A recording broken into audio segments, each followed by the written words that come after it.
Hey, Mr. Pond Boss, tell me how. Hey, Mr. Pond Boss, let's do it now. Hey, Mr. Pond Boss, you're the one that makes fishing so much fun. Well, I woke up this morning and I headed for my pond. Meeting Mr. Pond Boss, yeah, we're gonna chase the sun. Firing up old Spartan, show where the living. Hello everybody, Bob Lust, the Pond Boss, checking in. Brian Lawrence is on board. Looks like we got a couple of guys on so far. Today, what I wanted to try to do today is just share a few tips. And there was a question asked last week that I thought was a really cool question.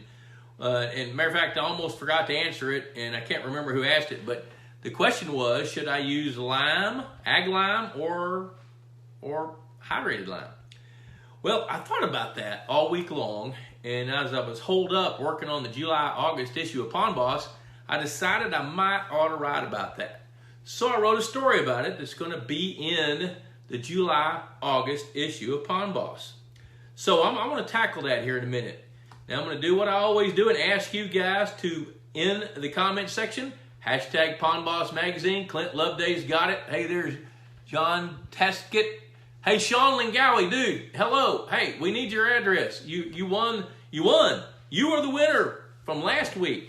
We need your shirt size. Send an email with us at info@pondboss.com. Lynn will get it. You won the Aquamax shirt. Look at this. Hey, it's over here. Wait, I got one. So we need your shirt size so we can send it to you, man. And you also got a hat. Oh, where are those? Here's a hat. And a mug. So here's the way we play that game for all you newbies. What we want to do is, since Sean won the Aquamax hat, man, that's great, buddy. If you'll do hashtag Pond Boss Magazine in the comment section, click like and share this video to your news feed. We want to build an audience. So if you guys will do that for us, then you're going to be eligible for a drawing for a Pond Boss hat and a mug. We have a winner from this week. I'm going to see if this thing is up and going. Oh, there it is right there. Now I can talk. Now I can see what everybody's saying, what everybody's doing. Uh-oh. I forgot to turn the speaker off. I do that every daggum time. All right, here we go. So now it looks like we got Chris Ketchum, Jason Nepstad, Troy Todd, John Funk, Jacob West. Hey, Jacob, we're working on the Kingfisher trip. We're looking at the, I think it's, what is it, Leanne? 6, 7, 8 November? Yeah, 6, 7, 8 November. Robbie Shell checking in. Purina hearing you loud and clear. Yeah, hey, you know what, Rob? Thank you so much for sponsoring this show. You know, Texas Hunter and Purina sponsor this broadcast. And I just want you guys to all know that. And matter of fact, we're getting ready to do a pretty cool little feed study. We're going to stock some bluegill in a hatchery pond that we have out here behind our office. And we're going to get some real-world growth rates that we can share with you later on. So we'll be happy to do that and let you guys see that. Hey, Leo win. Guess what? Hey, type in what? You're not going to believe this. Guess what, Leo? You're the winner from last week. You got a Pond Boss hat and a mug coming at you. And I kind of got a feeling that Leanne's got your address. If not, send it to us at info@pondboss.com. Hey, there's Lisa Sauer. Looks like I don't remember Lisa. Glad to see you there, Lisa. Scott Lindsay's on board. Jim Liner. Jim, we're going to see you, I guess, week after this next one. Looking forward to seeing you, man. Chris Rigoni. Troy Todd. Let's see here. Who else we got? Dick Tabbert. All right. Yep. Hey, Jacob, that new baby, actually grandson. Actually, you know what? We now have 7 grandsons, and we have 3 granddaughters. So I can't remember all their names. No, wait, that's not true. I can't. And what's really amazing is oldest one, Ethan, just graduated from high school, from Gunner High School. He's got a championship football, state championship ring, and a runner-up ring, which nobody wants to be runner-up, but they made the state championship game his junior year, senior year, pretty dadgum cool. And he shipped off to the Air Force this week. Called his mom today. He's having second guesses, second thoughts about joining. It's a good decision for him.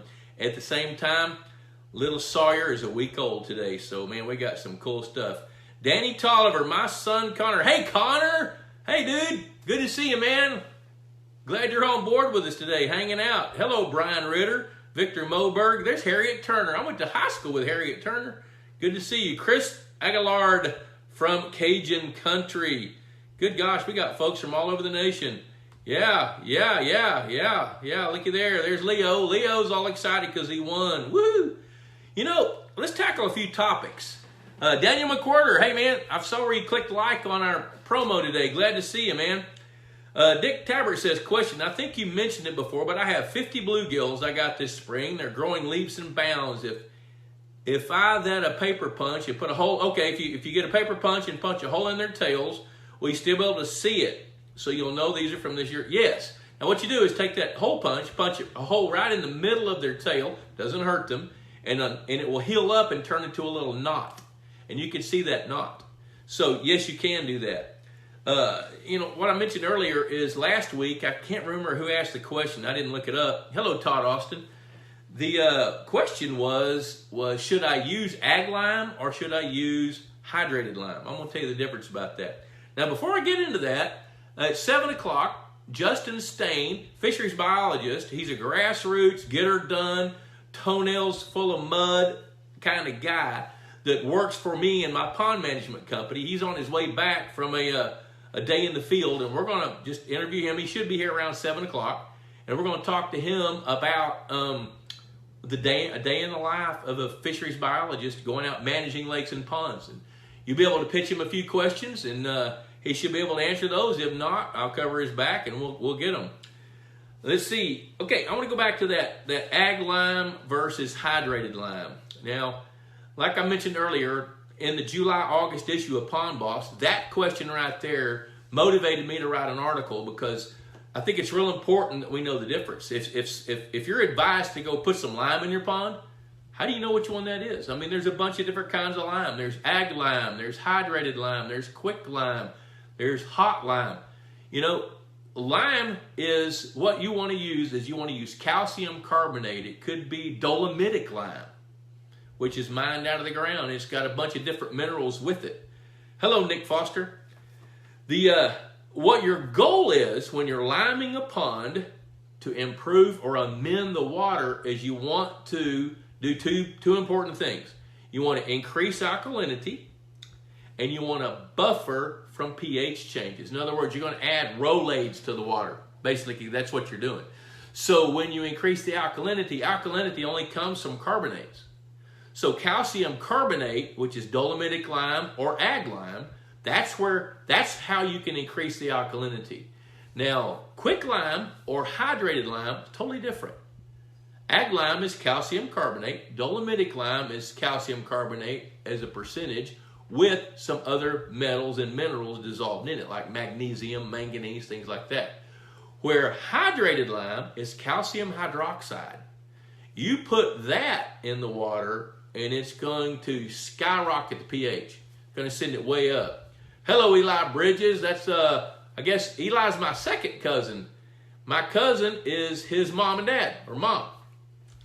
So if you were to use hydrated lime, that's calcium hydroxide, that's highly reactive in water, and you're going to send the pH soaring. Where if you use ag lime, you're only going to send the pH up to whatever the ag lime is, which might be 8. You know, and then what you're going to do is you've got enough calcium in the water, add enough of that stuff in there so that if the pH wants to change, it adds like, if there's more, as some acid forms, like from carbon dioxide or the day-to-day water chemistry changes from the biology of what's going on. If you're feeding fish, if you got a plankton bloom, if you have plants, the pH is going to want to change. But if you've got ag lime in there where you've increased your alkalinity and increased your calcium content, the pH won't change. It will buffer. It will absorb that acid, those free hydrogen ions. So ag lime is a great choice to use for buffering pH and getting your alkalinity up. Now, where people use hydrated lime, that's to kind of offset the effects if you want to amend the water, like with aluminum sulfate. So in this article coming up in the July-August issue of Pond Boss, I address hydrated lime, I address ag lime, I talk about ways to clear muddy water using aluminum sulfate or ag lime, or gypsum. Gypsum is calcium sulfate. So holy cow, here's where it gets a little bit goofy, a little bit complicated, although it's really not. Gypsum's calcium sulfate. Alum is aluminum sulfate. Ag lime is calcium carbonate. Hydrated lime is calcium hydroxide. So even though those all kind of sound similar, they're totally different, and their reaction in water is totally different. Bob Woosher. Hey, Bob. Good to see you, man. Hey, Robbie Shell's on here with us. We had a great time at the Purina farm here a couple of weeks ago, and, man, we've gotten a lot of great feedback from that show. I see Gage Foster. Look at that. There's Reggie Underwood. Reggie Underwood is a Purina dealer down in Waxahachie, Art Country Store. If you live within 50 miles of Art Country Store, you need to go in there and check them out, because those guys, their customer service is outstanding. Their products are fresh. They love Purina. They may be one of the leading, Woosher can tell us, but they may be one of the leading Aquamax dealers in the entire part of Central Texas. So, here we go. Let's see. Leo says, man, you're hitting so many nails with the lime and the aluminum sulfate. Yeah, it's pretty important that we know that. So, you know what? I will pitch out there, if you guys want to read that article and you haven't subscribed to the magazine, subscribe to the magazine. Pond Boss, look at here. Here's my standard line. $35 a year for this. This is what fuels the economy of what you're seeing today, as well as our sponsors. But a subscription to this. Now, I'm going to go meet up with Debbie. She's down there hanging out where the new grandbaby was born. And I guarantee you, Friday night, we're going to go out to eat and we'll spend $50. And it'll be gone the next day. $35 for nuggets like this. And this next issue, just that one article about amending water is worth the cost of that. Let's see. Chris says, Chris Aguilar says, my pond is full of green sunfish. I've been trying to get them out as much as possible. I'll tell you the best way to get them out. Oh, hey, Reggie, a great buy. Yes, it is. $35. Reggie's got his hand up. He knows. He gets it. So, hey, Christopher, green sunfish, the chances of you guys, any of you, fishing out a species of fish in a pond is 0. Because what happens, you'll get to the law of diminishing returns. And so even if you harvested 90% of the fish, guess what the remaining 10% are going to do? Breed. So they're going to fill you back up. So what you do is you need some assistance from a top-line predator. Now, I don't know anything about your pond, but here's what I'm going to tell you. I've managed a bunch of ponds, and used to, I would come in and tell people, you know what? Let's rote and own this thing and start over. And then after a while, I thought, you know what? If we've got a pond that's 2 acres and it's got 400 pounds of green sunfish, that's food. So why in the world don't we use those to feed some bass? So what we would do, what I started doing, 30 years ago or so, is I'd go find some 10 to 12 inch largemouth bass that could eat those green sunfish that were 3 or 4 inches long. We'd stock those in along with a few adult bluegills, start a feeding program, and today's feed is way better than it was 30 years ago. These specialty feeds, Aquamax, pond feeds, you've got anything from grain-based feeds to feed catfish or tilapia to some of the highest protein, fish meal-based feeds to get growth rates up. We would start a feeding program, and what would happen, it would take about 18 months to 2 years, but those green sunfish would spawn 1 time a year. The largemouth bass would just wear them out, and after about 18 months to 2 years, we started seeing a significant change in numbers of bluegill compared to green sunfish. And what was going on is the bass would just wear out and pretty much annihilate those green sunfish over about a 2.5 year period. So we converted them from what they were into flesh that became bass. At the same time, the bluegill are spawning 3 or 4 or 5 times a year, depending on where you are, and we build the food chain using bluegills. So we were able to convert the green sunfish into meat as we're building the food chain with bluegills. Hey, Kevin Briggs, good to see you join up. We got a question today from Clint Loveday, who I saw Clint's on board here. I have planted some bulrush I harvested from a different family pond. I quarantined it for a month and tried to be diligent to remove any kind of hitchhikers. Okay, let me take that part first. I don't know that you really need to quarantine bulrush. Bulrush only grows in water probably 3 or 4 inches deep, and its main job is to hold loose soils in place so they don't erode down where you get these little washes into your pond. So there's shoreline vegetation. Now, I don't know what kind of hitchhikers that would be on it. You know, I get the premise. You don't want to introduce something into your pond that you don't want. So I think if you were to take that bulrush and just take a garden hose and wash it off. If there's any hitchhikers, they're going to be gone. You know, I can't think of any bacteria. I can't think of any bugs, anything that I would not want in a new pond. And quarantining it for a month, I don't know that that's necessary. I don't know how you quarantine it. So here's what I'm saying. It's okay if you want to transplant some bulrush and you dig it up from another family pond right there on your property. Dig it up. If you want to wash it down, but get it right back in the dirt over there in the new pond as soon as possible. Now, as long as that dirt has plenty of nutrients in it, if it's got a very similar chemistry, then that stuff's going to thrive. It's going to grow. It's going to do really, really well, and it's going to spread out. Now, when you dig it up, it's going to be in a bunch. It's okay to take that bunch and break it apart and take smaller bunches and put them right at the water's edge out into water 3 or 4 inches deep, and it should establish. Now, the second part of this, he says, my question is, I have this, what I believe to be either longleaf pondweed or bushy pondweed for shallow forage fish that I would like to add, but I do not want to cause a problem. Well, he sent a bunch of pictures. I looked at the pictures. That does look like it's not longleaf, but it is a pondweed. It's not bushy pondweed. It could be, there's 4 or 5 different pondweeds it could be, but if that's native there, if it's growing there, I'd use it. You know, plant that stuff in water 6 inches to 18 inches deep and do it just like you did the bulrush. Break it up into small bunches. Make sure you get the reeds into the mud. And if you do that, that's a fantastic harbor for bait fish. And he says, the problem here, if you don't want to cause a problem, you got to define what that problem might be. The problem could be that it just overtakes the pond. And as long as you don't have an abundant amount of shallow water, it can't overtake the pond. If the sunlight, as far as the sunlight can penetrate, that's as deep as that stuff will grow. So if you have a pretty decent plankton bloom or the water's got a little color to it, it won't grow in water much deeper than about 3 feet unless your water is gin clear. Hey, Scott Lindsay, I see your question. I'll get to it here in just a minute.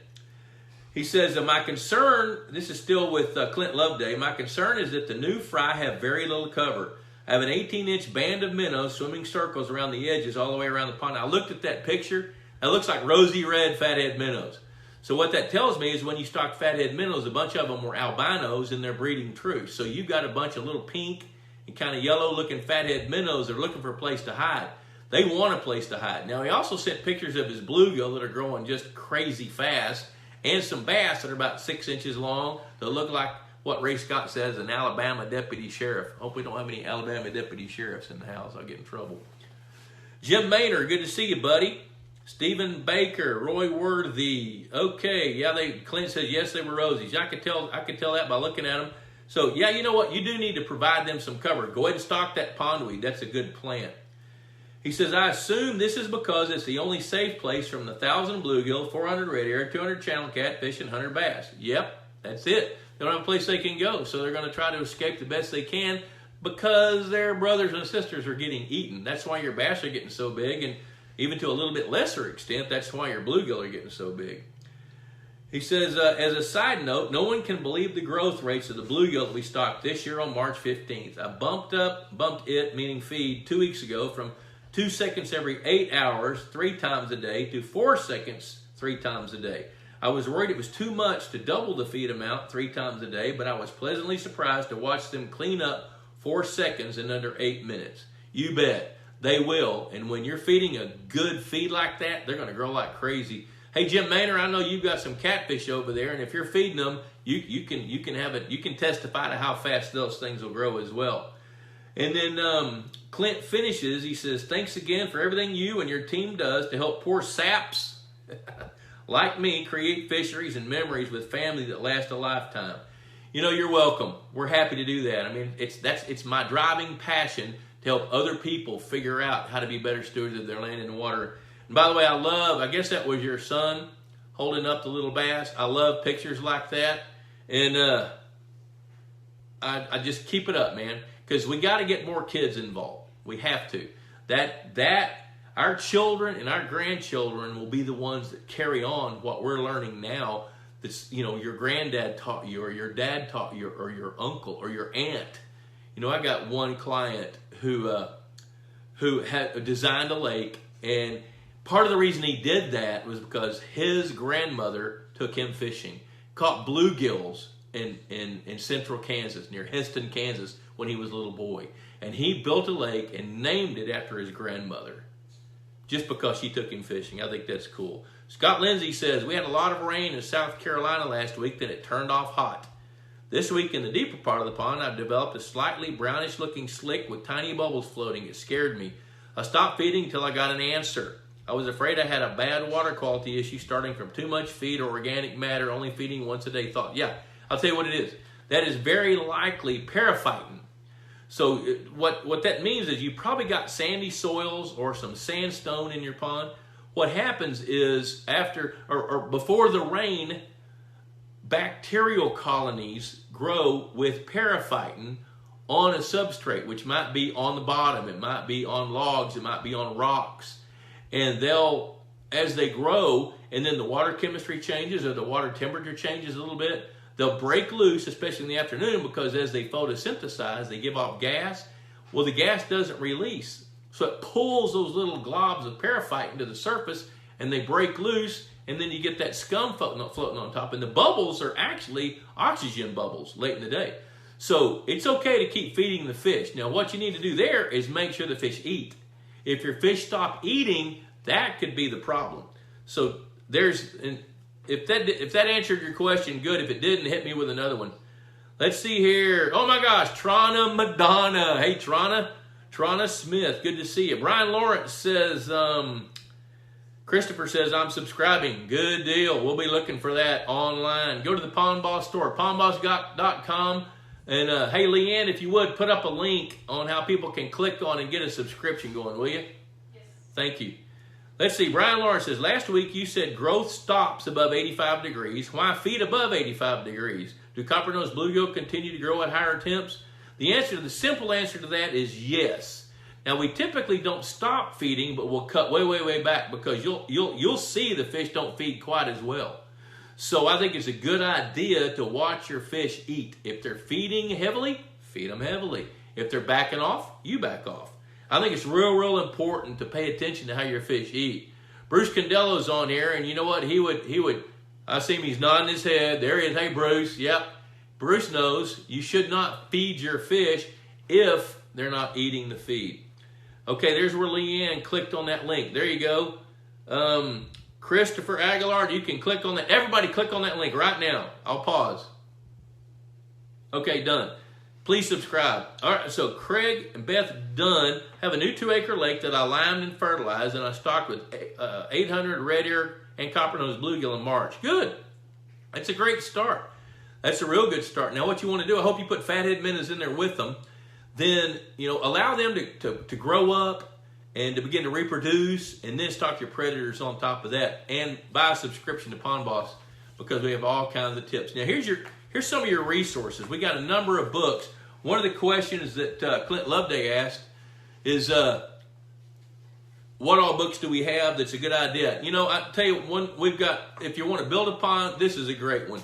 If you want to build a pond and come up with a stocking plan, Perfect Pond is a good one. We've got a number of books, but we're also working on bundling a bunch of articles about specific subjects and making those available to buy. So those, I don't know how soon we'll get that. Plus, there's a book that's out of print called Basic Pond Management that hits a lot of the highlights of proper stocking and managing fish, but I'm rewriting it and getting ready to work on it. My goal is to have it ready to go this fall. My goal this time last year was have it ready to go last fall. So if I can steal some more time and get that done, we'll have that going. By the way, guess whose birthday it is? Hey, Bruce, happy birthday to you. Happy birthday to you. I'll stop singing so I don't embarrass myself and you. Happy birthday to you. Let's see here. Roy Worthy, when using a Secchi disc in an 80-acre East Texas lake, is 18 to 24-inch visibility optimal? That's perfect. This time of year, if you've got 18 to 24-inch visibility, fairly uniform across that 80-acre lake, that's absolutely optimal. Because, and here's why, I don't want to just leave the answer there. The answer is yes, it is, because this is the time of the year when if you've got 18 to 24 inch visibility, and we're going to presume that that's a plankton bloom, you're feeding your newly hatched fish. Right now, survival rates of your newly hatched baby fish are critical to be able to create the food chain that's going to perpetuate your fishery for the entire year. That goes for baby bluegills, baby minnows, baby bass, baby threadfin shad. So an 18 to 24 inch visibility right now is perfect. Now, if we're talking in July and you ask me that question and it's 18 to 24, I'd say, it's okay. I'd much rather see it 24 to 36 inches in July. But right now, that's exactly what we want. Craig Dunn says, when should I stock with bass? I do it in the fall. With the numbers of bluegill that you stocked, presuming that you stocked fathead minnows as well, you need to give those fish a chance to begin to reproduce. The bluegill need to spawn a couple of times. I'm not sure where your pond is, but your bluegill need to grow up a little bit and begin to spawn. And if you stocked them as fingerlings, 2 inches long, 1.5 inches to 3 inches long, it's going to be another 4 or 5 weeks of growth before they begin to reproduce. So you want them to reproduce a couple of times to build a food chain. Here's your go-to take-home point for that question. It takes 10 pounds of bait fish for a bass to gain 1 pound. So when you stock your bait fish, you want to be here. You want to let that forage chain move like this. Then you stock your bass. And over 18 months to 2 years, to getting into the third year, you're going to be here. So if you stock those bass too soon, they'll overeat a burgeoning food chain. You don't want that. Now, had you stocked, 2,000 bluegill and fathead minnows in a 2-acre pond, I'd be telling you something different. Because that would be a fast track food chain where you could stock bass sooner. But you didn't. So I'd wait till the fall. Let's see here. Jerry Siebert, all the way from Oregon. Joanne Pilifant. Thanks, Leanne, for the phone call. Anxious to receive my Pond Boss cap and mug. Jose Latorre, coming checking in from Florida. Let's see here.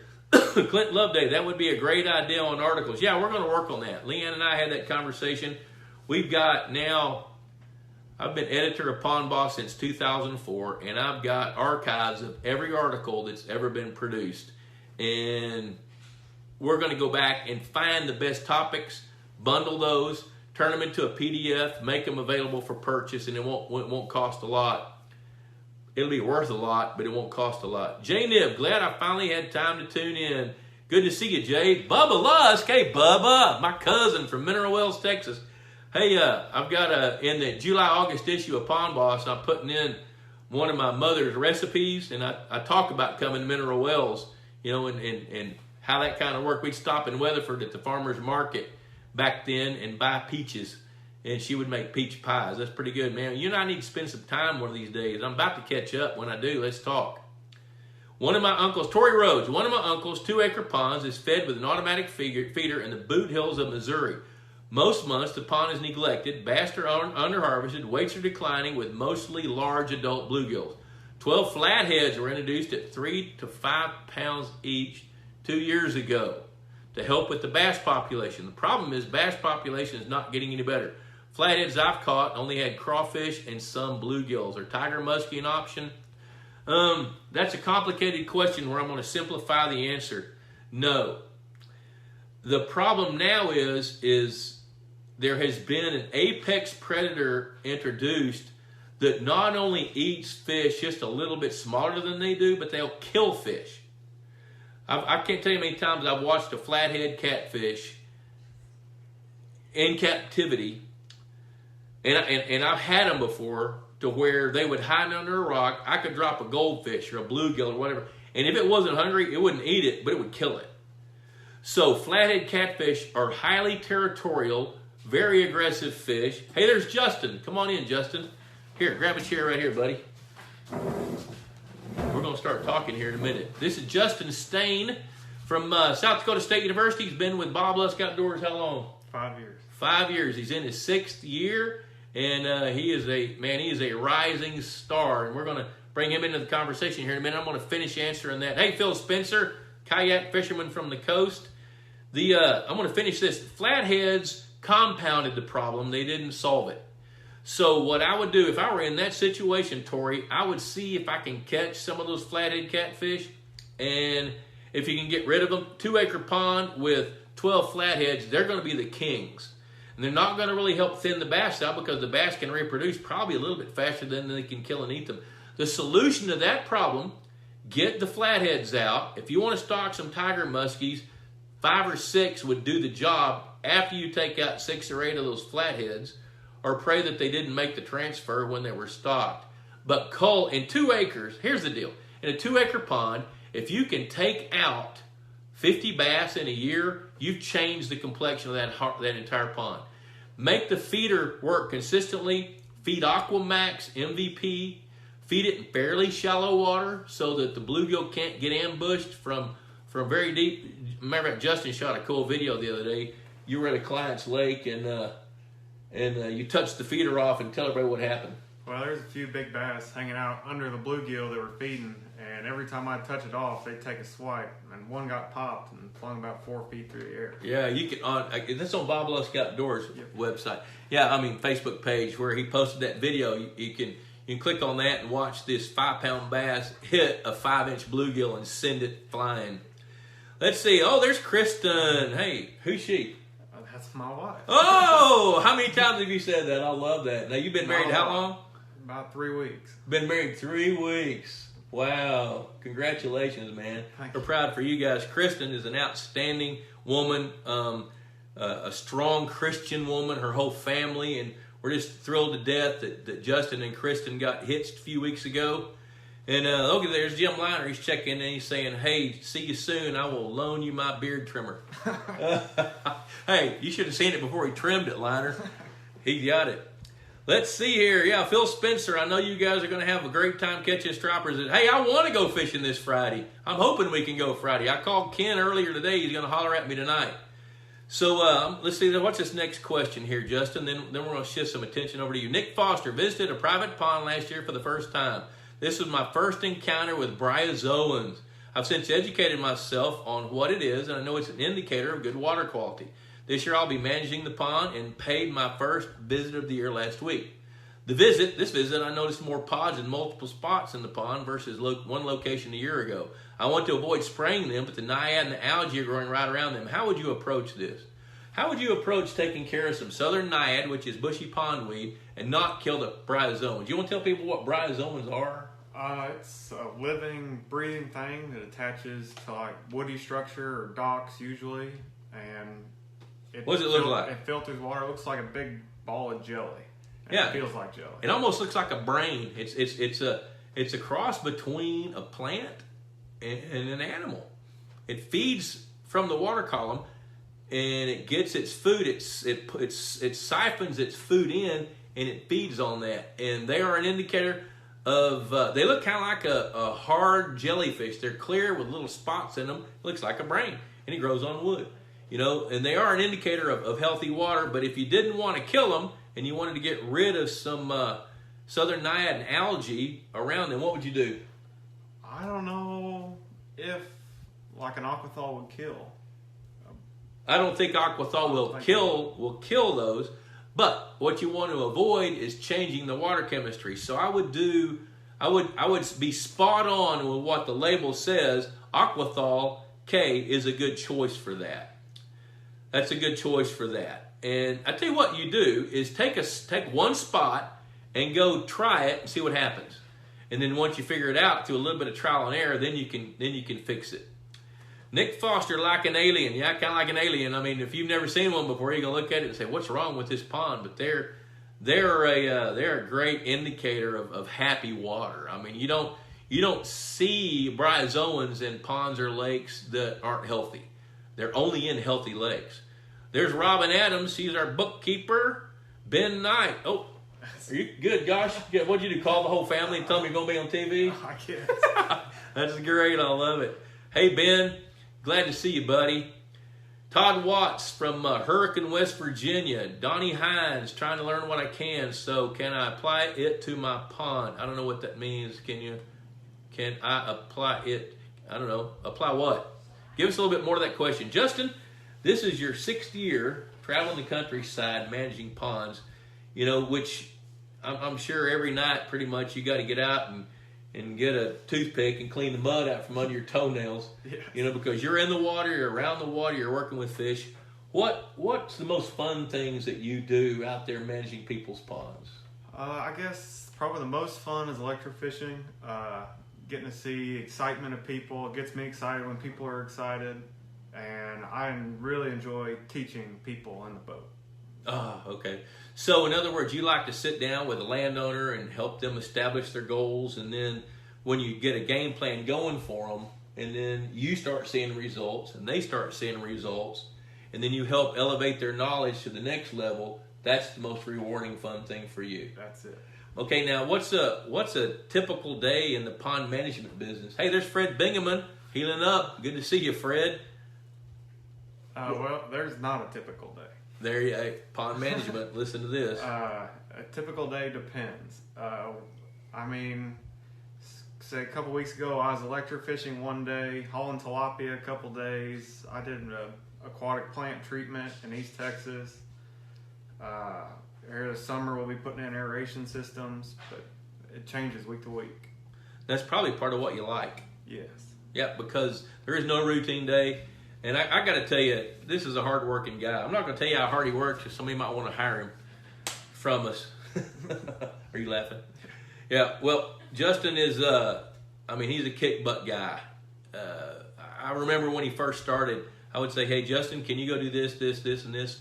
And his standard comment was, I can do it. I can do that. Now, his eyes might have been this big early on, but he always said, I can do that. And I'm just so proud of him because his learning curve has been steep, and now here he is a few years into it, and he's getting to see some of the fruits of his labor. Because when you first start doing something, you don't know if you're going to see any results or not, but then when you do, holy cow, how much fun is that? It's a whole lot of fun. And then there's a few fringe benefits. I remember a trip we took to where we started off here, and we went up. Actually, we went to Fred Bingaman's place, and then from there we went over to Indiana and worked on some NASCAR guys, and then we went down into North Carolina and worked on some NASCAR guys, and one of the NASCAR guys says, hey, what are you doing tomorrow night? And you said, nothing, and where'd you end up? Ended up on the pit box at Charlotte Speedway. Fisheries Management, pit box at Charlotte for the race. And Todd Watts is sitting there foaming at the mouth because he's told me 3 or 4 times he's such a NASCAR fan that the next time we do that trip, he wants to be the netter. I think we just need to charge him for it, don't you? There you go. There's Jesse Wilkie watching live with my son Tucker. He loves to fish. You rock, pond boss. Hey, Tucker, what's your favorite fish to catch, buddy? Tucker Wilkie, I'm talking to you, man. Tell us what your favorite fish is. Put it up there. Tell your dad to type it in. If he can't spell, you do it. Kelly Duffy, good job. See you, Kelly. Kelly works with Helena. Kelly is our go-to guy about all things aquatic plants that we don't know because he knows it. So, Todd Watts says, I'll pay. Okay, so we've established the principle. Now we got to negotiate the amount. And Todd can go.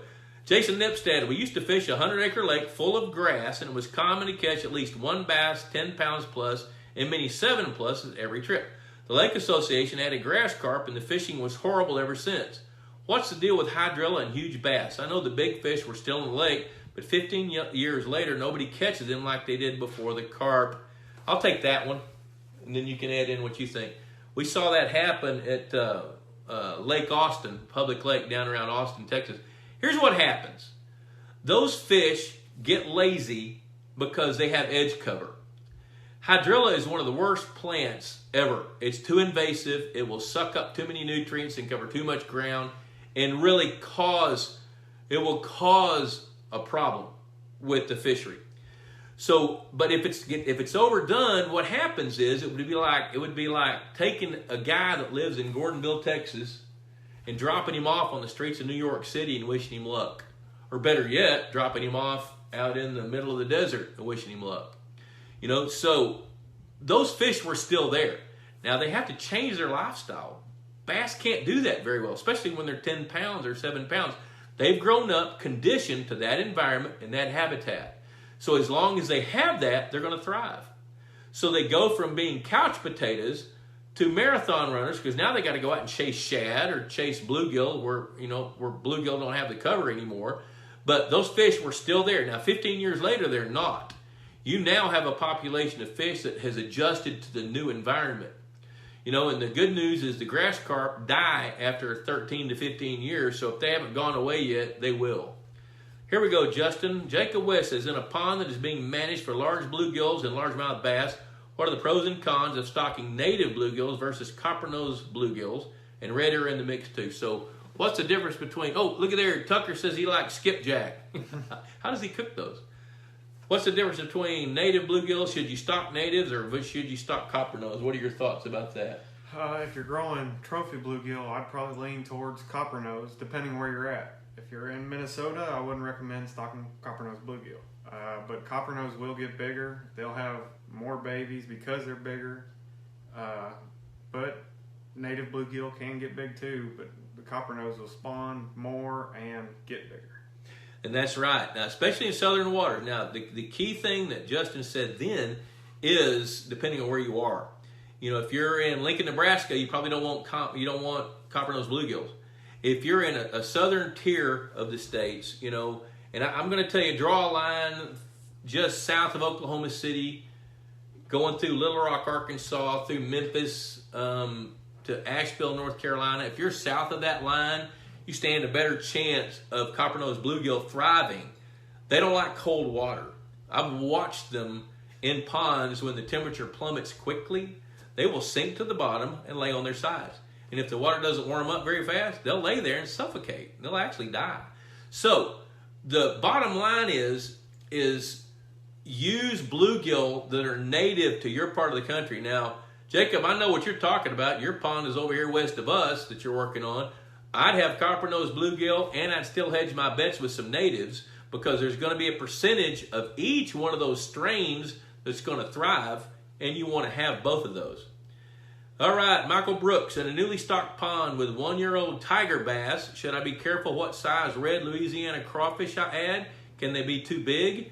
Is it bad, or will it just mean more survive the first year because they're possibly too big for younger bass? Take that one. I wouldn't count out a 1-year-old bass still eating crawfish. How big should what is a tiger bass? And one that's a year old in a brand new stocked pond, how big should it be? It should be at least 12 inches, probably moving on 14 here by the end of June. So they're big enough to eat most crawfish. Yes. All right. So really the quantity that you stock is going to be a different deal. Now, if you kind of want to hedge your bets, stock pond run crawfish. Now, we're at the tail end of the crawfish season, and I'm presuming you're probably near somewhere in Louisiana. And if you are, then do pond run. What's a tiger bass? It's just a strain of bass. It's just a cross between a native and a Florida. It's just an F1 bass, just a special strain. Yep. And to dovetail in and just back him up a little bit, what happened was American Sport Fish Hatchery in Montgomery, Alabama, which we're going to pay them a visit while we're over there working with Jim Liner. They trademarked that name, and what they did was they, over a period of 20 years, they grew northern strain largemouth bass and Florida strain. Then they took the best of the best, pit tagged them, and then started crossing them. So that first generation cross between known parents is the F1 tiger bass. So it's a hybrid, not really a hybrid, it's an intergrade cross between Floridas and natives. Hey, there's Michael Gray, pond builder from Nashville, Tennessee. Ray Keeling, hey Ray, from down along the coast. Let's see here. Fred clicked in the link so they could subscribe. Thanks for doing that, Fred. Y'all click on Fred Bingham's link. Let's see here. Michael Brooks is in Alabama, 5-inch crawfish. Those might be a little bit big, but follow up on the question is, if the bass don't eat them, what happens to the crawfish? They're going to reproduce and put more crawfish back in next year. Now here's the catch to that. You got to have habitat for crawfish. They got to have clay because they burrow, and when they dig their tunnels and go down underground to reproduce, they build the little chimneys. So if you have sandy soil with red swamp crawfish, they're not going to be able to reproduce. But if you have clay soil, they will. Let's see here. Jason Nepstead, our lake was stocked with sterile carp about 15 years ago, but I see 12-inch and up size carp. Are they breeding? Absolutely not. I think grass carp have only been found where they had reproduced in just a handful of watersheds. for them to reproduce, white Amur, they have to have specific salinity, specific temperature, a specific flow rate in order to reproduce. And if you're seeing 12-inch and up size carp, I can't imagine those would be sterile grass carp. If they're sterile, if they're triploids, they can't reproduce anyway. They don't have viable eggs or viable milk, so they can't. Craig Dunn, last question. What's the best kind of bass to stock? I have 4 boys who probably want to catch more fish than big fish. I live in South Louisiana. What's the best kind of bass to stock for Craig Dunn there, Justin? I would probably stock feed train bass. They're going to come up with feeder. They're very aggressive and they're easy to catch. And you can stock more of them if they're feed trained. You just got to make the commitment to feed Aquamax largemouth pellets by hand or feed Aquamax 600.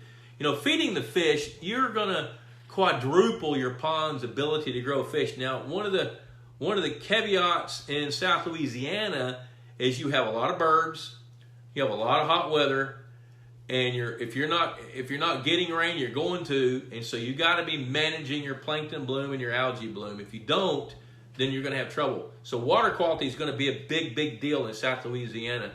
Another variation off of what Justin's saying, if you wanted to stock a few F1s or northern largemouth bass, northerns are the most aggressive of all. The F1s are bred to be aggressive. Floridas are not aggressive.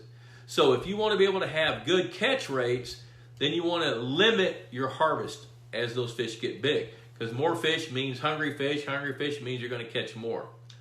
Let's see, Michael Brooks. I'm actually working with ASFI, American Sport Fish. They're good guys, Michael. They're outstanding. Fred Bingaman, he's saying hello to Drake. Welcome. Did you get those bluegill filleted?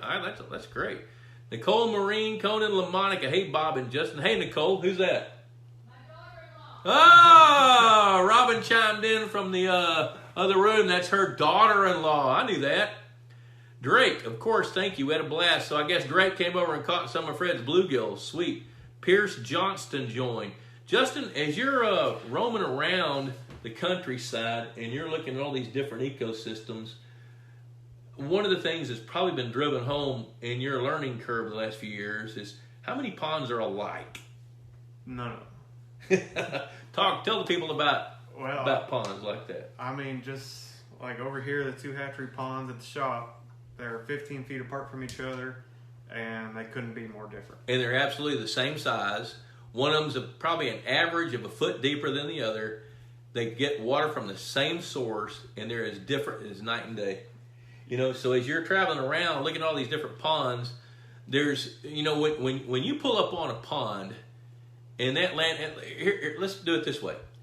One of these guys here on this show says, hey, I want Justin to come take a look at my pond. Matter of fact, we gave a speech the other day. Yep. You and I did. And somebody called from that, and he wants us to come look. All right, over here near Bowie or somewhere. So you're going to go over there, and when you pull up, what's the first thing you're looking at when you're looking at a pond? First, I'm looking at the water. I mean, if it's blue as blue gets, that means they have weed problems because they've been putting pond dye in it. If it's as clear as it could be, it probably means they haven't been paying much attention to it anyway. And then they really need to find out exactly what's going on. Okay, so you look at the water first, and then after you kind of get your assessment of the water, then what? I'm walking the shoreline, looking for, seeing if there's little baby fish in the shoreline, seeing what structure is there. I mean, if you see thousands of bluegill, 1/4 of an inch long, and 9-inch bluegill, and nothing in between, there's probably a whole lot of bass in that lake. And the only reason those little bluegill are there is because they haven't gotten deep enough water yet. Okay, so then the first thing you look at is water chemistry, water color. Then you're kind of looking for signs of the fish population, and then from that you're going to begin to draw some conclusions, which start with habitat. Because if you don't see any middle-sized bluegill, then you know the bass are probably crowded, but you also probably know that there's something going on with the habitat, so you're going to look at that. And then you're going to sit down and ask them their goals. You know, in your mind's eye, how do you see this in 3 or 4 years? Who's going to be using it, etc. You know, so yeah. And then what? So you do your first overall look, then you sit down with the client and you talk about what their goals are. Then what's next? Then it's just developing a plan to execute to reach our goals. Okay, so what you'll do is you'll create a game plan, and part of that game plan at the very bottom is to get a much deeper assessment. That's when you bring the electrofishing boat over, launch the electrofishing boat, temporarily stun a few fish to look at them, and see what's going on. There's Chris Blood, Texas Hunter, one of our sponsors. Hey, Chris, good to see you. Ethan Lovelace, Fisheries Biologist from South Central Oklahoma. Glad to see him. And so so you go in and assess. So now you know what the goals are, and you come in and assess, and you make a game plan to get them from where they are to where they want to be based on a budget, based on a timeline, based on what they're capable of doing or want to do. Is that pretty much it? Yeah, and a lot of times those influence each other. A budget will influence how much time it's going to take. So you can buy time with a check. That's right. That's the way it works. And forgive me, I got a grandson trying to FaceTime me, so forgive the little pause there. So you can buy your way to quick. Where I was going to tell you, I had a guy that was in his late 70s a few years ago that called me and says, "Hey, I don't even buy green bananas. I'm not sure I'll be here when they get ripe." So I want to stock this lake as though it's been there 5 years. Can you do that? Yeah. Yep. Just got to write a big check for it. Okay, Jacob West says, business idea, Bob. I bet some people would pay to spend a day working with Justin. You're in, buddy. You just call the office, send me a text, and Justin would love to have company, wouldn't you? Yes. I don't want to speak for you. Yeah, so sure. You write us a check, you're in. Buy gas or something. Sure. We'd love that. Jim Liner. Jim Liner's in Montgomery, actually Pensacola, Alabama. He managed Ray Scott's ponds and lakes as a biologist for a long, long time, and Ray sold his place, I don't know, a little over a year ago, and Jim is still the staff biologist there, and I mean, those field, and there's the FaceTime again, and I can't do anything about it. I'll return their call, I promise. So Jim is chiming in here. He says, we have 5 ponds on 400 acres of land, and they might as well be in different states by the chemistry. That's exactly right. And the chemistry is influenced, which if you get the July-August issue of Pond Boss, how much does it cost? Remember, $35 a year. Dinner on a Friday night with your wife is $40. Yeah. Dinner goes away. Pond Boss keeps on giving for a year. Then in this next issue, there's going to be an article that tells you about mitigating water chemistry and how to amend your water some. So, yeah, and the soils influence that. The atmosphere influences that. The animals and plants that live in it influence the chemistry. Grant Rogers says, will catfish contribute to a pond staying muddy? Will an application of lime help clear it? If so, how long will it take to help clear the water? Yeah, catfish can contribute to the pond being muddy, but you can clear it with lime, sometimes gypsum, alum, but if the catfish are making it muddy, they're just going to make it muddy again. So the odds of clearing it up are pretty close to zero, right? And keeping it clean. You know, so it's kind of a give or take thing. And actually, if a pond is deeper, where you have a thermocline, and the catfish are the problem that it's muddy, you can pretty well minimize the catfish making it muddy with deeper water because they can't go down below the thermocline to muddy the pond up. So Leo says, Jacob West brought up a great point. Preach about the electrofishing importance to perform an evaluation and having a teaching moment by Pond Boss staff to the landowner and the local pond owners. All right, so you go up to a lake, say of a regular customer. You got one that's one of your favorite ones, the Sepulveda is over in East Texas. Yeah. And you've electrofished that lake for the last, 5 years? Yep, 9 times. And you've watched that lake progress. So now you're gonna, the Sepulvedas are with you, and you guys go shock the lake. You collect a bunch of fish. Then what do you do with the fish? So we're looking, first of all, we weigh and measure every single bass we catch. And then we'll count the bluegill, threadfin shad, shiners. We'll weigh and measure crappie and catfish. We didn't stock the crappie, by the way. They showed up. Yes. And basically we're looking at the relationship between the predators and prey. In this lake, I mean, the goal is 15-pound bass. So we're looking to grow big fish. So we're harvesting fish when we need to with the electrofishing boat. and just making sure there's food for those bass to keep on growing. Why is it important to harvest bass with the electrofishing boat versus angling? Listen to this. This is a big deal. If you're harvesting all your fish by a fishing rod, you're pulling out the most aggressive fish. So over time, you're going to wean out that aggressive gene, and you'll have a harder time catching fish like at Heiko. Yeah. So 4 or 5 generations from now, if you have just selectively culled using your rod and reel, then you're pretty much leaving the fish that are not aggressive biters, and your catch rates are going to drop. So even to kind of dovetail some more in, what we'll do with the electrofishing boat is we will stop the boat and let the clients weigh and measure some fish, and then tell them why they are like that. So now over here at this lake you're talking about, that lake is how big? 18 acres. All right, and then you've got some bass that are now how old? 5 years old. And how big are they? They're just a little over 10 pounds last fall.